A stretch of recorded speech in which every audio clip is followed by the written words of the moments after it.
Hello and good morning or good afternoon, depending on whether you're in Europe or in North America right now. It's great to be live yet again to another attributed session brought to you by Dream Data. Today we're doing a very seasonal topic for B2B marketers, which is the budgeting and planning for a new year. And to be honest, this is not something that I am super duper good at. So I thought for today, it's probably better to involve some of the very experienced B2B marketing leaders that we have using the Dream Data product that are good friends of the house to help us educate ourselves on this topic. Just to underline the trendiness or the seasonality of this conversation that we're having today. We shipped our newsletter yesterday at 180 signups to the LinkedIn event. And by now we've passed 420 signups to this event. So it seems like there's a lot of people out there right now trying to figure out where to place their bets for next year. And that's why I'm super happy to have all three of you here today. Before we get started, I would love us to do just a quick tour of who is actually that is here, besides the titles that everybody can see. So David, maybe you can start and just do the 1 minute tour of who you are, where you work, and maybe who's buying the Bird product normally. Sure thing. Thanks a lot for having me. I really appreciate the invitation. And hello, everyone. So my name is David, 30 years old. I'm based in wonderful Vienna. So it's already the afternoon for me, luckily. And yeah, I joined Bird a bit more than 8 years ago on the day of the foundation, basically. Back then, still as a student, then decided to join the company full time in 2018. What do we do? So we're not the e-scooter company. We provide tech-enabled e-commerce logistics solution to online merchants. So our typical customer is an online seller that is using a technology like Shopify, selling on a marketplace like Amazon, typically between 5 to 20,000 orders a month, and having the ambition to grow internationally since we built a European fulfillment network now active in 7 markets in Europe. And yeah, I think that's a very short and brief summary. Cool. Let's do the other, the Alex in Europe. Alex Venus, maybe 1 minute about you and your background. Cool. Yes, I'm Alex. I'm based in London and I work for a company called Personio. Personio is hopefully the only HR platform you'll ever need. We're a HR SaaS and allow sort of HR managers and often founders of businesses as well to automate all of their people processes from onboarding, recruitment, payroll, and booking holidays and stuff like that. My background is always been digital marketing and actually in HR SaaS for several of the past years, working at enterprise companies like Workday, scale ups like Peakon, and sort of previously before that as well, and more of like a marketing automation background. My role at Personio is driving pipeline and also creating demand through paid acquisition, hopefully improving the user experience on the website, and also through PLG programs as well, which means like demo optimization and trial optimizations. Really excited about today. Very, very topical. I'm sure we've got a lot to discuss on budgets. It's stuff that I'm doing outside of this call as well. So yeah, really excited to hear everyone's takes. Wonderful. And then Alex in Canada. Hi, Stefan. Thanks for having me. My name is Alex Shapillo. I'm VP of Growth Marketing at Cleo. We're the leading cloud-based technology for the legal industry. So if you think about what a small to mid-sized law firm needs to run their business, everything from documents to billing, invoicing, timekeeping, calendar, scheduling, that's Cleo in a nutshell. We've grown to just north of $200 million annualized recurring revenue, and we have about 150,000 legal professionals using Cleo in 130 countries. So quite a bit of scale and growing quickly, which is actually probably the funnest part about the planning and budgeting cycle. It's hard when the growth rate is big because you're making assumptions going to next year without even knowing where this year is going to finish yet. And I think that's a really challenging but important part of the planning process. So thank you for having me. Fantastic, Alex. And maybe you can just lead into a quick round of what does budgeting season typically look like at Cleo? What's when does it start? Who starts nagging you for answers and budgets and all that stuff? Yeah, great question. So I think maybe preface even before I get to Cleo is I don't think I've ever been part of a good planning process. So I think part of what I try to set the team's expectations around is like, what does success look like? And it probably doesn't mean things like amazing or great. It probably means things like better than last year, right? And like, how do we do things better than we did last year? So last year at Cleo, we actually did something good, which was we actually started the planning process much earlier. We're on a calendar fiscal year. So, December 31st is the last day of this year and Jan 1 is the first day of the next year. And we had typically started most of the budgeting process in October running through December. And last year we bumped it up 3 months. So really most of the planning happened from July through September, where by the end of September, we felt pretty locked in with our headcounts, our company targets and our budgets. And then that left Q4, so October, November, to really finalize the marketing specific plans. So what each individual marketing teams were doing. And going through that process at the time, I can't stress how painful that was for the team, because if you think about September, October, those are some of the busiest months of the year for us. They were so heads down executing that it was really hard for them to make the time to be able to actually perform. But guess what? When January hit, we had our best January ever, because the team had actually decided ahead of time what they were doing, and everything was kind of locked in that process. So we're trying to do the same thing again this year. A lot of the company-wide planning, so overall like budgets, headcount, targets happens in the summer. And then the time period right now is really focused to provide the marketing team the data and insights to figure out how they want to plan. So we have a pretty large marketing team. Our marketing team is about 105 people today. So we've actually split up into about 20 planning groups. Those are based on different segments for our business, different channels, things like SEO, website optimization, funnel optimization. Each of those planning groups has a timeline for them to deliver kind of like their brief and their plans, their asks with rounds of reviews. So right now the team is heavily focusing on that. And I know it's their priority is to get that locked in so that we can hit January running. A very impressive size that you guys have reached. But it seems like you have found a positive outcome of actually utilizing it to have conversations about what to spend your marketing time and capacity on. Yeah, I think it's super hard. Like I want to be kind of clear about that. Like the team is struggling to do this. And I think the struggle is because if you're in a fast-paced marketing organization, you're trying to execute, right? And it's, no one says, okay, stop executing for 3 months so you can plan an amazing year next year, right? No team's going to give you that permission. So I think it really is about creating space physically in your calendar, creating space in your brain to really sit down and jot down what you have in place. We've been pretty flexible in the formats. And last year was more presentation focused, where maybe people put slides decks together, but we realized it wasn't very collaborative, and it meant more focusing on the presentation style than it was the actual content. So this year we moved more to documents that have, where we're asking people to kind of use a template and use a document to fill out, where it's easier to kind of comment and share and provide feedback on it. But it's hard. It's hard to create the space for it. It's hard for everybody. I don't think there's anyone who's successful at doing that unless they've got so much time in their calendar to be able to do that and allocate for that planning process.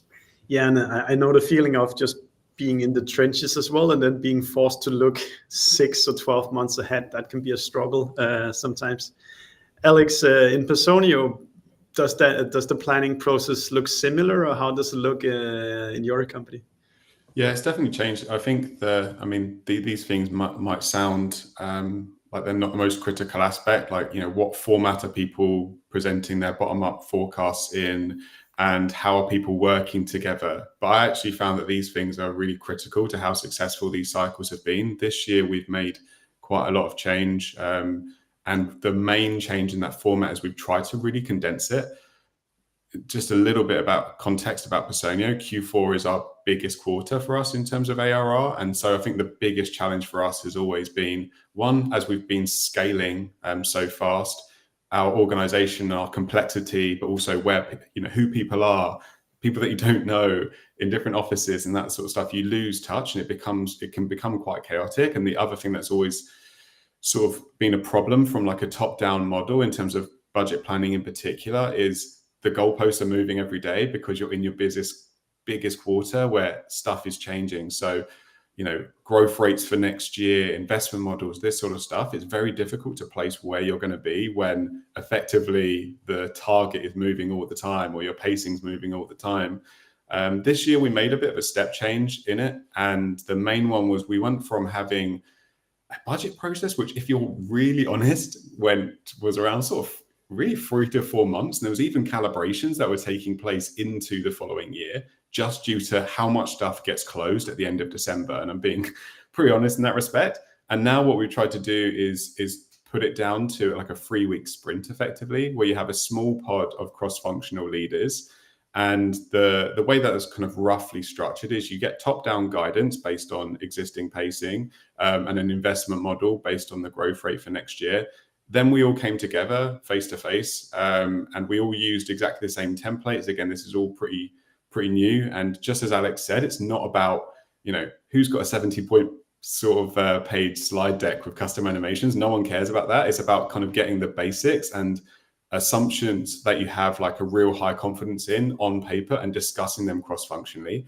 Because I think as well, the most critical thing and in the budget cycles where I've seen the most success, it's where you're not waiting for top-down guidance every other week from finance in a Slack channel. You're talking to them, over coffee, face-to-face. You're getting real-time feedback on, what's the take from what I've just presented to the CEO? How does he feel about that? What's the finance person do about that? And you're working in real time. And just seeing it all kind of come together, it's definitely I don't think these things are ever perfect. And yes, there's always a degree of movement as Q4 is underway. But I think just having that real-time feedback, cutting out all the fluff of relevant presentations has been really, really key to streamlining our budget process. And I imagine there'll probably still be a couple of calibrations. Maybe I'll look back on this and go, oh, how naive Alex was a couple of weeks ago. But in general, it feels like we're now a lot more on the same page, and having that sort of face-to-face real-time contact was good. And then after that, there's only really 1 week. So it's basically collect your bottoms-up plan based on top-down guidance in terms of growth rate and like GTM efficiency. Present that, align on that, do that all within a couple of days. And they were long days in the office, but we had everyone in there from different functions. And then the week after that, it's just making those final revisions to the plan overall. So it's a lot more intensive. And yes, you can't really balance execution at that time. You need to obviously devolve that if you're a leader. But overall, it feels a lot more efficient. And the big ramifications of this I've always found is if you go down that previous state I was talking about, and you have these like dozens of calibrations afterwards, the impact that's having to other teams in terms of how they're able to execute, creating sort of dozens of media plans versus one media plan, or in adjusting these things, creates so much inefficiency. So my advice is always, work cross-functionally in a small pod, try and get it like one and done, or with as few calibrations as possible, and really have that like opportunity, if possible, for real-time feedback versus doing it across a multitude of different Slack channels, because it creates so much inefficiency. Seems like there's you don't get through it without a lot of stakeholder management and communication. Before we get into more detail, David, I want to ask you, so the two other gentlemen are working in companies with more than 1,000 employees. At Bird, you're around the 200 mark. Does the budgeting process look similar there, or is it different? I just want to say, I think we still work on a slightly smaller scale, and probably we have less iterations when it comes also to budgeting. I think there's probably less complexity, especially hearing Alex Shapillo's story also about having the budgeting starting already the month of July, right?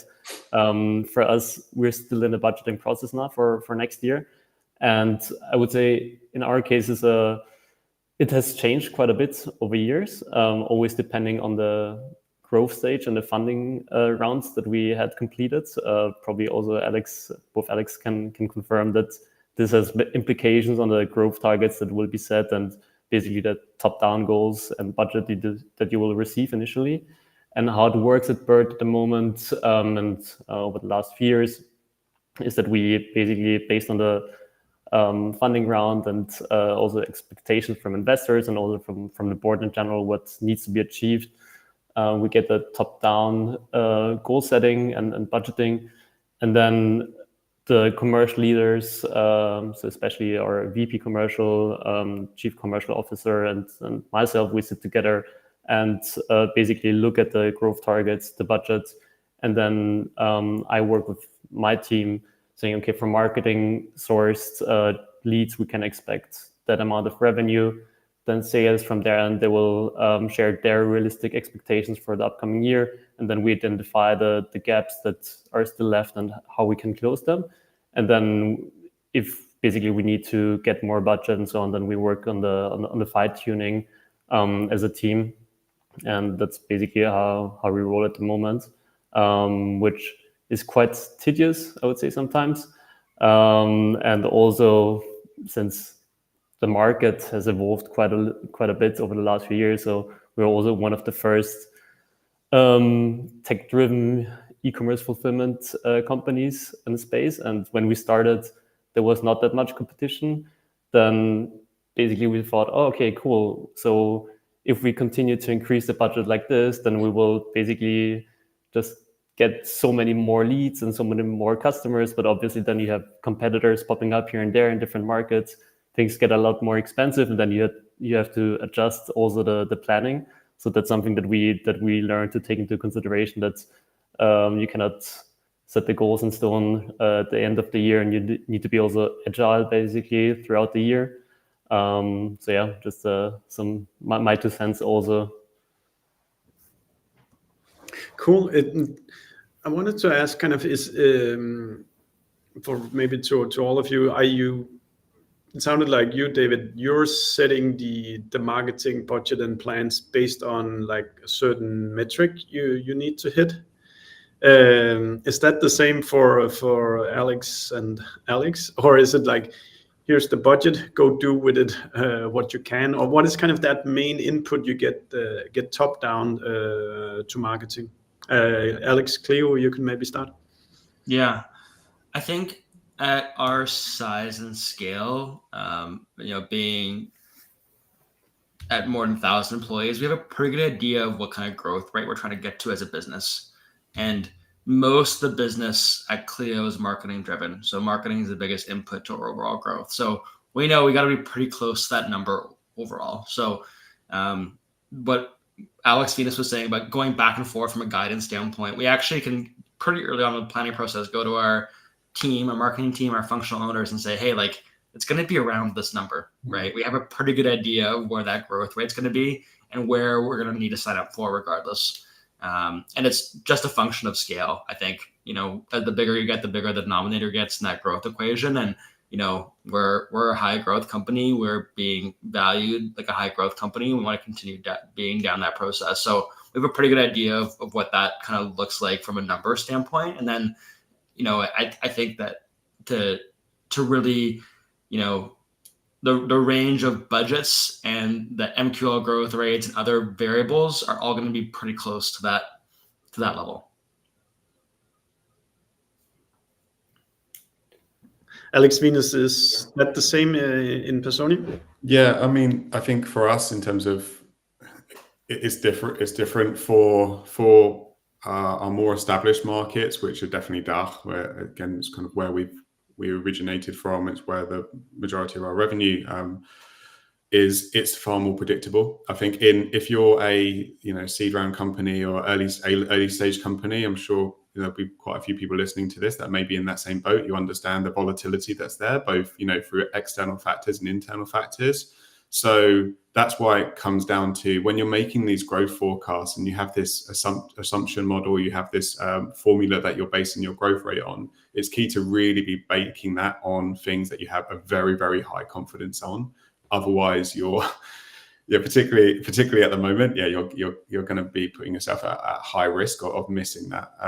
But yeah, to answer your question, Stefan, I think the two ones are the growth rate. So we know that within, like 2% sort of deviation. And then the second one is, call it CAC payback, but I think for us, it's more around sort of like GTM efficiency. We're sort of an organization as well. We haven't been around forever, and particularly in some markets. And I know there's a big change in culture around this, where people are using assumptive LTVs before within their sort of growth formula, and without even knowing how long they were going to have these customers for. And that's, I think, a real thing that I see kind of changing at the moment. I've listened to quite a few podcasts on this recently, where you shouldn't be assumptive about LTV anymore, because you don't know what's kind of coming up, or what competitors going to arrive, or where your churn's going to be in a few years' time. So you need to be looking at GTM efficiency more in terms of more like a sort of a short to medium payback period. So for us, we look at it in terms of payback period, or call it ROI, and trying to get to that ROI as quickly as possible. And for us, this means that we're probably more revenue oriented than we used to be, and really focusing on things that pay back in terms of that shorter ROI. But at the same time, you can't just go down that route, right? Because your company hopefully should exist after 2025. So you always need to have that degree still, and that's always the challenge that we have as marketers in what's that spend that you're putting into your budget. That's more upper funnel brand awareness, and making that sort of a blended with your sort of overall investment model overall. But yeah, it's 2 metrics, CAC payback for us. So, looking at that year just in isolation, total investment versus ROI, like what's the payback period on that? And we look at kind of benchmarks and where we want to be overall. And obviously with the whole sort of operating model for the company. And then, that growth rate number, which comes top down from the finance function. Wonderful. That's a perfect segue to change chapter a little bit, going from what does the process look like to maybe talking a bit about how you guys where you're placing your bets for next year. What are the things that have made it into your budgets? What are the things that have moved out of your budgets? But like broadly speaking, maybe David, you can start. How do you think about placing the marketing budget for a new year? Yeah, I think Alex mentioned a good point about focusing more on the revenue metrics also, and becoming more of a revenue marketing organization. Is also something that we have seen and how we have evolved over time. So we used to focus a lot, especially in the early days. Okay, we have to get the marketing and sales qualified leads in, and basically we would evaluate very quickly the performance of different campaigns and channels based on that metric. What we have seen now, especially with a very tough e-commerce market with players like Shein and Temu and so on, it's like there is a lot of competition, and e-commerce was struggling, especially in Germany, quite a bit. And what we have seen is that many of those leads that we converted, they didn't turn into actual revenue. So now we're really focusing more on ICP fit and making sure that the e-commerce merchants that are reaching out, they really have potential to grow with us, because our model makes a lot of sense if you have this international growth ambition. So we evaluate the performance of the channels and campaigns really on the deal generation and the actual revenue that is coming in, and also the MRR conversion, because we don't have this typical SaaS model where basically you close a company, then okay, you will have constant subscription coming in. So it really depends on their success on the e-commerce market. So we focus really on the quality of the companies that are reaching out to us, and this is where we place our bets on. So not too much on, okay, this is a channel that can generate a lot of leads and we can get a lot of awareness, but really being very specific about the targeting and making sure that we attract e-commerce brands that have the potential to grow internationally with us. And this is what we are planning now for next year, also to focus on those campaigns. And maybe just a word also regarding the planning for next year. So now we're approaching peak, right? So everyone is getting ready to buy Christmas presents soonish. Christmas markets are opening this week, actually, in Vienna.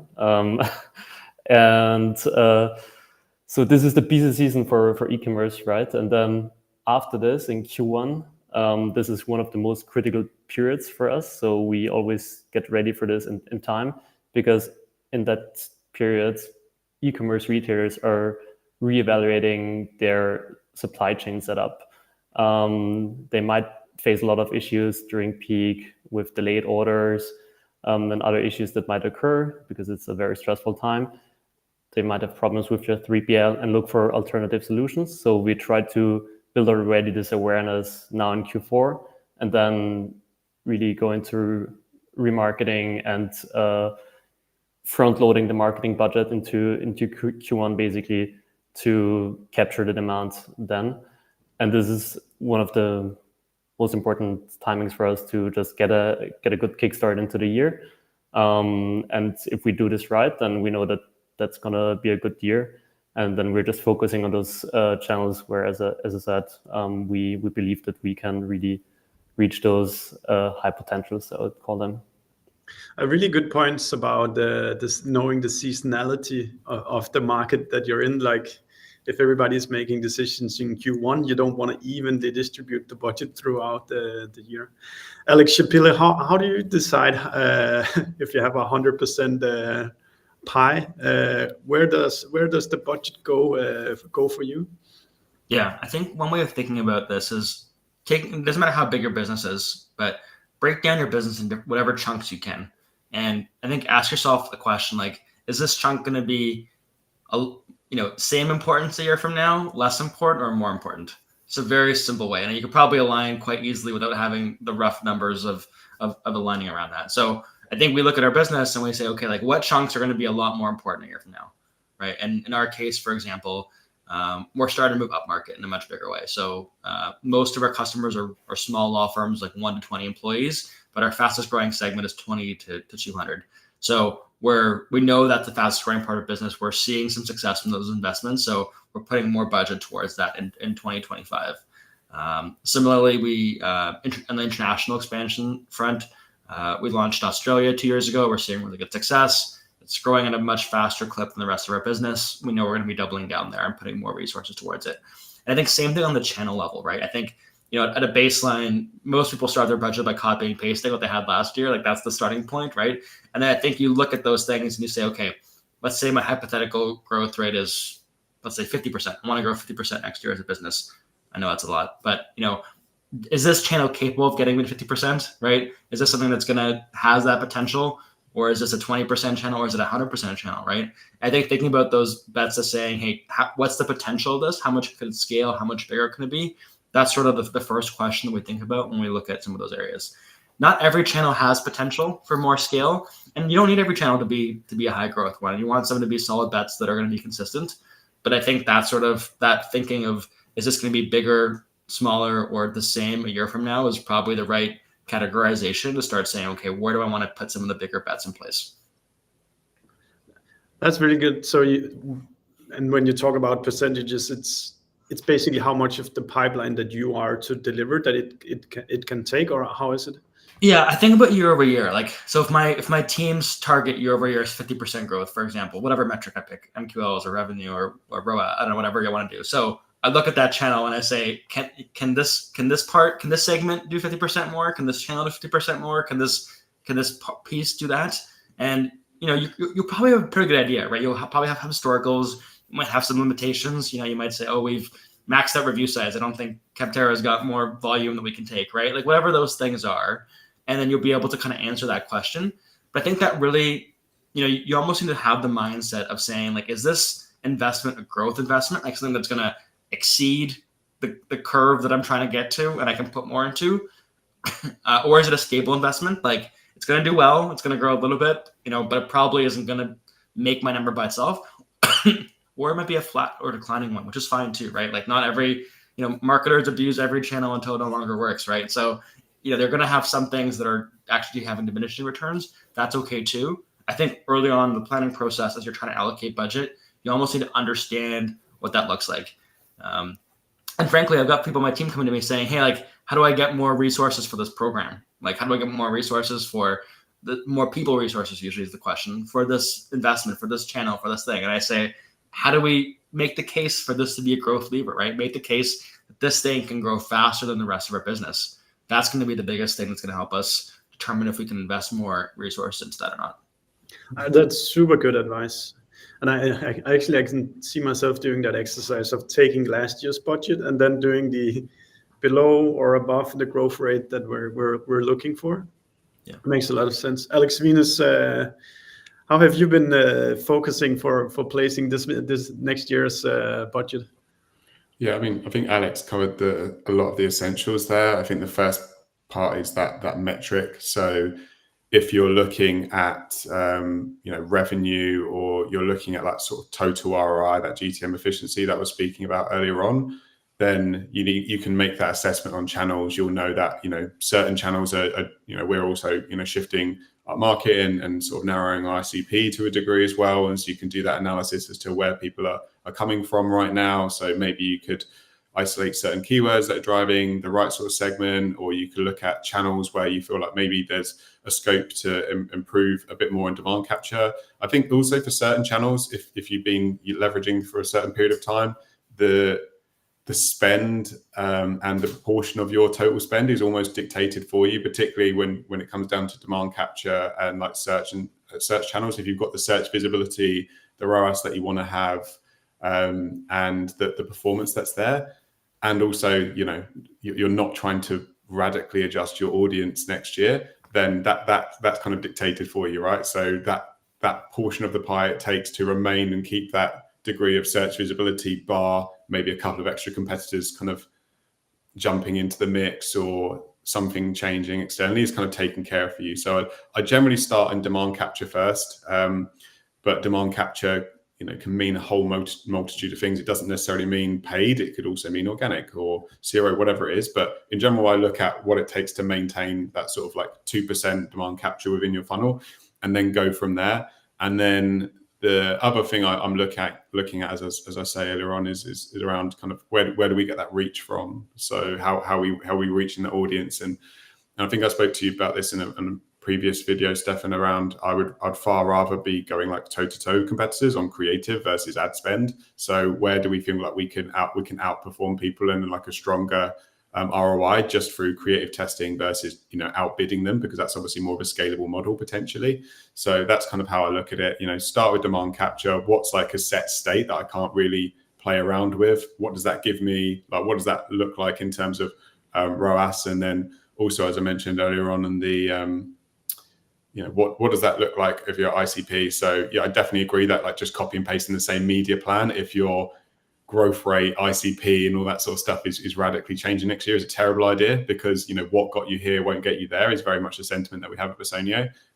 But if all things are remaining kind of the same, you're looking at just like a 10-20% growth rate, say 10 or just 10-20% growth rate increase, then maybe you can look at iterative changes on a media plan. But for us next year, we'll probably make quite big changes in certain markets, particularly the growth markets, where maybe historically we were taking like more of a kind of a carbon clone from like our more established markets and trying to apply that to growth markets, which in general is not the best idea to approach it. So in general, it depends, but I'd usually start with like the things that you can't really dictate, which is how much does it cost to convert for like the keywords that are driving pipeline and revenue for you and stuff like that, and then see what's left afterwards for demand creation and brand.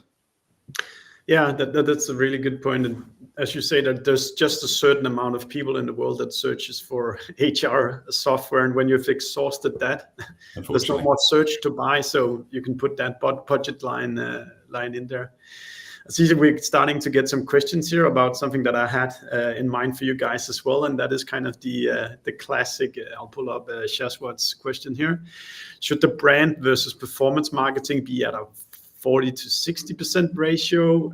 Like, how much of the budget goes into like proven demand generation channels, and how much do you put into brand awareness?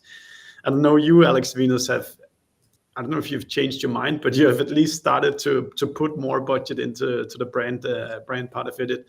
David, how do you do it? How do you think about that split at Bird? I think especially now in times where budgets are fairly tight, we focus, as also Alex said now, on the demand capture channels that we know that they are working. So we try to continue to invest in those, because we've seen a really good track record, and it really generates a significant pipeline revenue for us. So if we would basically shift too much into branding, I think there would be a higher risk of basically not reaching the growth targets. So obviously you don't want to risk that. So from our perspective, at the moment we're investing roughly 70% actually into the demand gen channels. I would say that fairly like on the lower end of the funnel. And then we have roughly 15 to 20% that go into demand creation, brand awareness, how you want to put it. And then we have some experimentation budgets that we also shift throughout the year. But it also depends on the market. So in the more established markets, like in Germany or the DACH region in general, there we invest a bit less into brands because we already have a pretty good brand awareness here. And I think from experience, we can tell that we're top of mind for most or for many of the e-commerce companies that would fall into our ICP segment. But in newer channel markets like Italy and Spain, we still try to run a bit more of the brand awareness campaigns because it's still needed to build the brand in those markets. So yeah, that's how we do it at the moment. So still more than the 60%, what was that? I think 40%. Alex, how does it look at Cleo today, and has it changed over time? You've been part of an amazing growth journey, I know.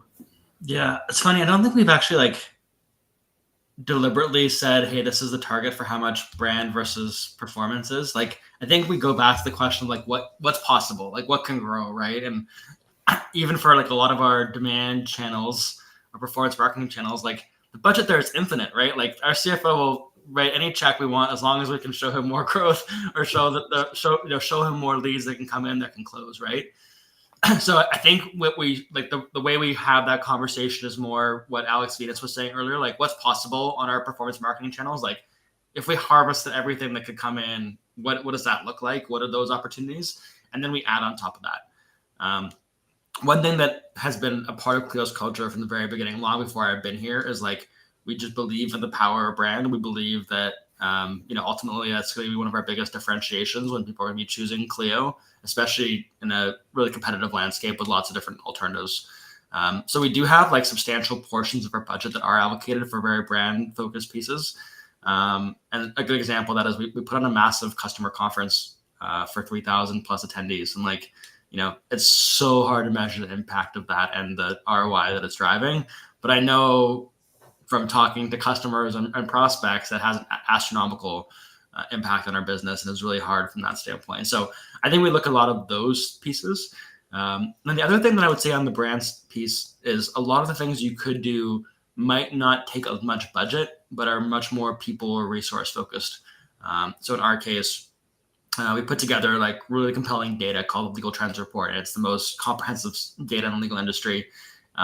That takes a lot of time. It doesn't show up on an operating budget, but it definitely shows up on a headcount piece. Similarly, I think one of the biggest brand things we did in the last couple of years is our CEO wrote a book, and we've been really focusing on that side and a lot. And there's costs to publishing a book. I don't want to diminish that, but they're pretty small. The real cost is the time and effort of the people that are involved in putting that together and marketing those areas. So I think a lot of the brand work and the brand impact really can come from people's time, not even necessarily creative or advertising or that kind of stuff. Yeah, that makes a lot of sense because we also spend a lot of time producing content, and it's not like we hand money over to Facebook every time we do that. It's the salary that we pay or the time that we invest in it. You just said something, Alex, there that I just should be put up a bit on the pedestal, that you have a relationship with the CFO where if you can actually go say to him, this channel can give me X, Y, Z, then he'll pay the bill for those experiments. How have you gotten that relationship into that state with the CFO or whoever it is that you talk budgets with? Yeah, great question. I mean, I think it starts with having a really good product with really good economics. That's the starting point around it. Alex Venus talked about having predictable lifetime value and knowing what your acquisition costs are. And I think we're really lucky at Cleo is we've got a great product that's really sticky. It's got, people are going to be using it for a very long time, where we've got a really strong market leadership position. We're growing quickly. So the environment is right. If you have all those pieces, you're in a market capture mode, and the mindset around the company is like, we feel really confident we can acquire customers today and have them be around for a long time. We're also growing as a multi-product organization as well, so we're really confident that the products people buy today are going to expand to additional products down the road. So I think there's a lot of environments that need to happen to do that.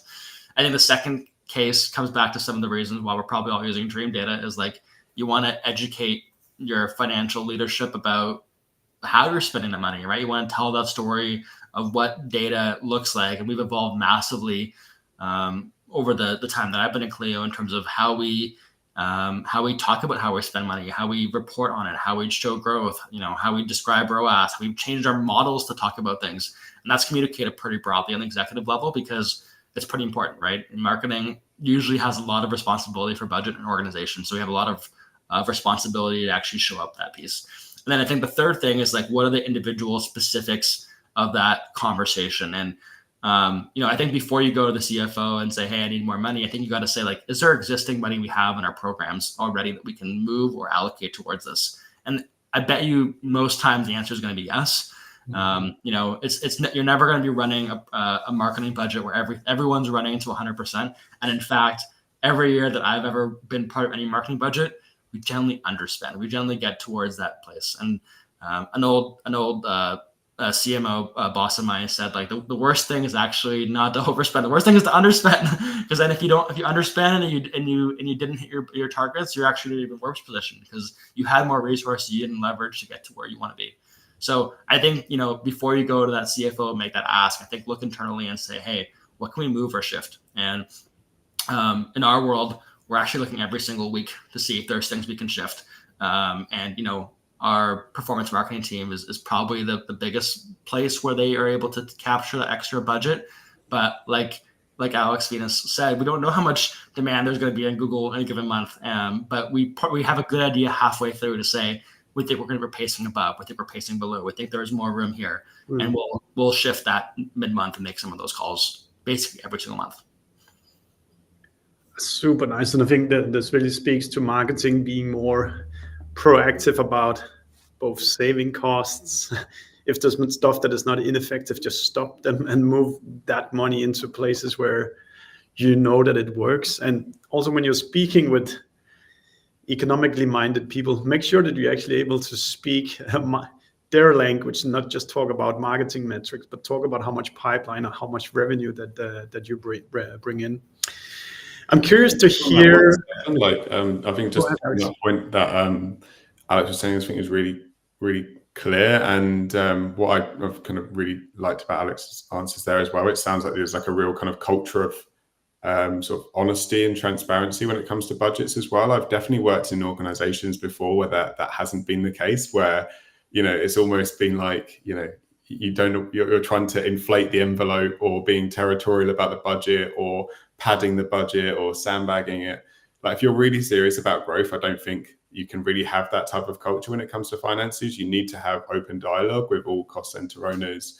You need to have that degree of flexibility as you're going for a quarter or you're going for a half and you're going, actually, it makes sense if we shift this budget over here. And you really focus overall on growth and not necessarily on how it impacts channel attribution or how it impacts like the ROI from certain channels, and you look bigger picture. And I think that's definitely like a key culture and that you need to have in an organization where you think more selflessly in terms of how that's actually going to impact the bottom line. And you can have that, mid-quarter conversation with your CFO, or you can speak to another budget leader and you think, actually, let's shift it from performance marketing to brand, or let's shift it into, creative and design or a marketing infrastructure project. So you need to have that degree of flexibility so that you can be adaptable throughout the year, but you also need that culture as well on budget. So you can have that open dialogue with other people and think, ultimately what's going to impact the bottom line? Because as we all know, attribution skews things in a certain way anyway.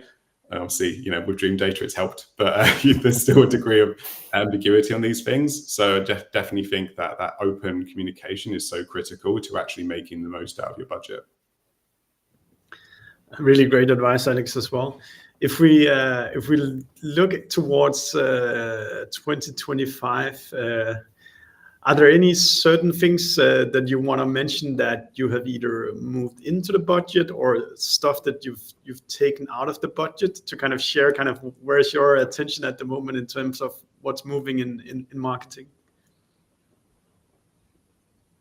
Yeah, I can start. Go ahead. So I think looking back at the last few years, we were not super satisfied with the performance of trade fairs that we attended, for example. So we actually decided to already last year to shift, or this year still, to shift some of the budget from trade fairs and events into performance marketing or paid media activities, because we saw that this would generate better results for the pipeline. So this is something that we have done, and we will continue also for next year. Just maybe as is mentioned with the newer markets, so the ones that we entered to just recently, more or less, to still build the presence there, the brand presence. But apart from that, really focus more on the channels that really show the best performance for the pipeline. So this is something that we have already decided on. And other than that, I think that one thing that's interesting to observe at the moment is that many of the moving away a bit from the media planning, but into tools also, that many of the tools that we're using are now starting to implement some of the AI features. So we've seen that now HubSpot has released some stuff. I think it's still not working super well right now, but I think it's going to get there at some point, to already think a bit ahead and see, okay, what is this going to cost if we want to unlock this additional feature, to already plan ahead in that regard, because I think it will be very powerful if you can basically have some budget for those additional features to improve the data quality, to improve also buyer intent. Apparently it's coming now for HubSpot as well, and all kind of stuff. I think it can be what is a game changer also, moving forward to have this, and instead of having then thousands of different tools, basically just stacking up this one tool that you're already using and that everyone is used to also, because it's always difficult to also get this mindset shift completed. If you have sales, account management, so on, working with HubSpot already, they already feel comfortable now with this tool. So just to leverage this a bit more. So yeah, that's my take. Yeah, Alex Shapiro, what's moving into the or moving upwards in the Cleo budget, and what's moving downwards? Yeah, great question. One of the challenges I have with that is whenever we launch any marketing programs, our competitors copy them within a few days usually. So Fair enough. As the market leader, we don't talk as much about what the things are, but I think some of the segment pieces we talked about, we're targeting mid-sized and larger law firms, expanding quicker in Australia. I think those are two of the areas that we're definitely investing more into. I think one thing that is just so fascinating to me is if I look up and down our channels, I just see so much opportunity everywhere. Like I really look at, I can't point to a single thing and say, oh, we've optimized this to the last degree. Like there's no more room. And frankly, most channels are 60, 70, 50% of where they could be. And that's been something that's been really interesting for us, even with leveraging of how we use Dream Data, is like we've really assigned ownership to every part of the business and the marketing side and said, hey, this is what you're accountable for, this is what you're driving. And the actual number on their dashboard doesn't matter. What matters is, can you grow that number next month, next quarter, and continue that process. And I think that's what's really interesting to me is I think if you've got, again, a great product like we do, and you've got good product market fit and a great brand, your channels are probably not even close to being tapped out in the vast majority of cases. And there's so much inefficiencies or new experimentation or other things you want to do. And the limiting factor is time. So where I'm spending more time in the planning process right now is less about do we do more or less of this, but more within each channel, what are the big bets that we really want to make sure we get right? And I find that the biggest challenge for our team is they spend too much of their time on small impact, small effort things. They're okay. Like that should be a good chunk of it, but it can't be the entire list of portfolios, and not enough time on like really colossal big impact things that might need alignment from sales, or might need a different structure entirely, or might need to break things around that. Like, I think this is the time as a business to be having those conversations, because, I think a lot about growth in terms of local maximums versus absolute maximums, right? You can optimize your business to a certain point, but eventually you need to break things. A good example of that is like, maybe you've got you're running a certain way, and then you change your go-to-market motion, or you change your ICPs, or you change how your leads get routed, or you change how your sales team is organized. So like, those things are really hard for individual marketing leaders to come up with by themselves, but they need to be part of a planning process, because I think those bigger shifts I've seen really create big impact for the business overall. That's super interesting, and it's a total different world that the Alex Venus and Alex Shapillo lives in, where I dream that we're around 50. So even small good ideas can still lift the performance quite a lot. But for you guys with more than 1,000 employees, you really need to every year come up with a new bunny that's able to lift the growth rates quite significantly. How do you go about finding these like massively impactful things year on year? Alex Venus, how do you approach that in Personio? I think for me, it's just obviously on the paid side, it's get as far away from sort of spray and pray lead gen as possible. And I think, we were definitely sort of too far that way a few years ago. So you always, if you're coming into an organization and you're super lean and you're maximizing demand capture, and you have like a world-class design team, sweating the detail every day, you probably will struggle. But I definitely agree with Alex's point. I do get that question all the time. What's the next channel for next year? It's like, probably none. Like, it's really just maximizing the existing spend. And I think the opportunity in my mind with paid and performance marketing is it's always easier to increase your budget than it is to nail creative. And just as Alex mentioned as well, like the commodity is really never spend. It's always your time, focus, and your ability to sort of like sweat the detail a lot more. So I think that's the competitive advantage for me is, hiring motion designers, creative strategists, working with the data science team, speaking to data analysts and smarter people internally. That's the way that we've been able to find efficiency. And then even once you've gone through that process, you've done it for 12 months. In general, unfortunately, there's more efficiency to find. I definitely agree with Alex's sentiment about how far we've gone down a channel. I think for me, it's around, finding that efficiency on existing channels versus chasing new shiny things. There are definitely new technologies that I'm looking into. I agree that I always try to keep like a 5% budget buffer. Some of that is for seasonality, some of that is for changing goalposts, but also some of that is to sometimes, not to contradict myself, look at new tools. So some things I'm looking at the moment are AI functionality around audience targeting, but also some tools around sort of account-based marketing as well. So it's mainly around that sort of area. But having that sort of flexibility to cut into existing spend and find efficiency is generally how I go about it. And finding those channels, as I mentioned before, where I can outperform my adversaries on creative versus just on settings. And I feel like, as a very, very rough rule, you're always going to get a higher uplift through strong creative than you are through operational excellence and best practice setup. Just one thought also from my end. Sorry, Stefan, not sure if you wanted to say something. Oh, go ahead. Go ahead.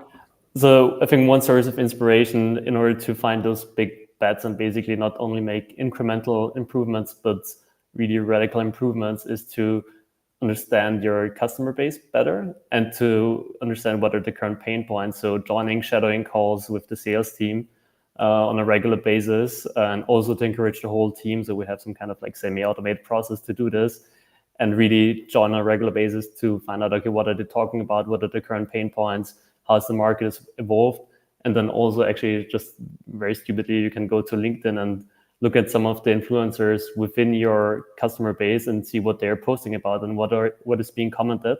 And I think here you will find a lot of valuable information on how you could potentially translate this into new campaigns, new channels, or something like this. or finding a great content piece that is tackling just those pain points, and this could give you an additional boost. So from my point of view, this can be a really good source of inspiration. Great. Okay, there's just 4 minutes left here. So I wanted maybe for all three of you to just think through what we've talked about so far, and maybe come up with like a summary of what's your best advice to approaching this planning and budgeting season. Alex Shapiro, you're the one who starts the earliest in general in a year. So maybe to summarize, kind of what's your input for B2B marketers out there about like planning and budgeting? Yeah. I mean, I think it starts with number one, like create space for it, like create space and time. And, if you're working, again, if you've got high expectations and high targets that are in quarter, in month, in year, it's super hard to get out of that headspace. You have to do it. You have to dedicate time and figure out how to do that. I think the second thing is like think big. Like there's, you got, this is your chance to think through that stuff. I promise you it's going to be easier to get bigger ideas through or bigger cross-functional or go-to-market changes across now than it's going to be later mid-year of the year. So start putting together some of those ideas and some of those pieces. And then I saw a great quote recently, which I really agree with, which is basically saying like prioritization is such a key to the planning process. And the only way to really surface great ideas is if you cut your good ones.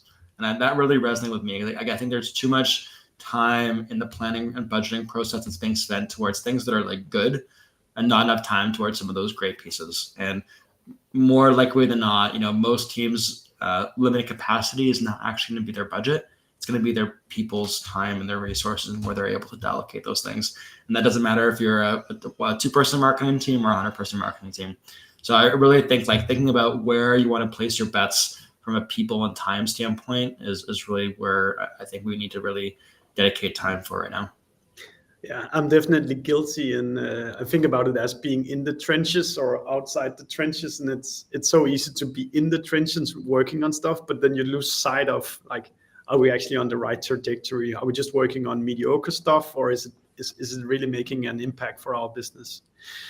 Alex, Venus, your best advice for all the people in the middle of the budgeting trenches right now? Yeah, I'll try and be super quick. So I would definitely +1 to everything Alex said. I'd say like don't over-index on channels. Like try to think big picture and think like you're a CFO, certainly as a starting point. Like think about the real business outcomes that you're working towards. Don't look at like an MQL graph and think, oh, that could go up by 20%. Like think really on business impact. What's your ICP going to look like next year? What growth rate are you trying to get to? And if you're thinking about that as more as like a CEO or CFO, then like these leading indicators that really roll up into that will obviously kind of make a lot more sense when you're looking at like the ROAS overall of your media spend or whatever. So think big picture, think beyond FY25 as well. So don't just only think about demand capture and revenue in that year. And my point earlier on as well, like, people that are in your finance org can be super smart, like work with your data analysts, work cross-functionally in small pods, and +1, yeah, set dedicated time. Don't try and squeeze this in between your one-to-ones and regular working week. You won't get it done, and it's such an inefficient way of doing it. And David, you get to give the last advice here. Yeah, I think the important stuff has been said already, so I can only echo what has been said before to Alex. But one thing that I would add on top, especially in my position right now at Birds and maybe also for other scale-ups at the moment, I would suggest to not over-engineer the planning also, and to try to find a setup to remain agile with certain thresholds, so that you say, okay, we're not going to cut our marketing budget completely, and we have certain thresholds and say, okay, this is the minimum amount of money that we need for those and those channels, and we can adjust those flexibly, as was also discussed beforehand, that you need to be in a position to shift the budgets flexibly, ideally. So just to keep that in mind and not be too strict about this in the planning process. All right, that's it. Guys, thank you so much for taking the time to share your advice here. I really appreciate it, and I think everybody here listening learned a lot.